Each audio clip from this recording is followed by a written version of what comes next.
Ćao ljudi, znači drugi dio od ove kuće u Hautsendorfu. Kako sam vam rekla, kuća je stvarno fantastična. Kako sam rekla, gore imate 1950 kvadrata šume, znači stvarno imaš frišak zrak, jako je lijepo. U suštini samo čuješ ptičice, pogled ovdje im na komšiju njegovo bašću, isto ima znači tu tako malo sve, stvarno je ono opus za dušu. Idemo znači dalje na gornji sprat da vam sve pokažem. I ovo su isto sve amerikanišen parket, amerikaniše Nuss se zove, sa jednom stilom od starogradnje, znači u Beču. Ovdje u potkrovlju možeš faktički isto znači da napraviš jednu kuhinju. Ako bi dvije familije ovu kuću uzela, znači sve imaš priključke tuda. U zidu isto se naravno znači ima izlaz na balkon. Također ovdje se nalazi jedno toalete. Taj mozaik pločice baš su nekako dočarali ovaj kupatilo, znači kupatilo i toalete. Imaju baš nešto života u sebi. Dalje dolazimo u spavaču sobu sa jednim isto šankom. Kako vidiš, znači to je sve sa šibetjure, znači ne moraš da se sad s vratima vrzmaš.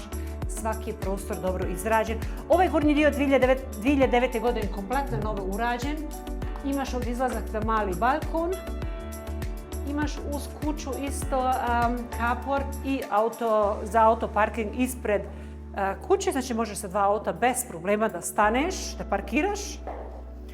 Kuću možeš odmah da dobiješ posle kupovnog ugovora, je logično.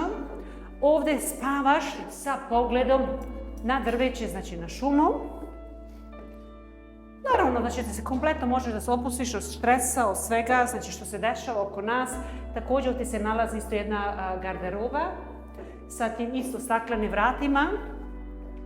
Pošto kuća nema podruma, imamo naravno znači ovu ostavu, oni su tu jako lijepo sa instalažama napravili. Znači možeš da staviš kofere za Božićove, kako se kaže, ove kuglice i za Uskrs, eventualno, sad zavisi ko je šta, manje više.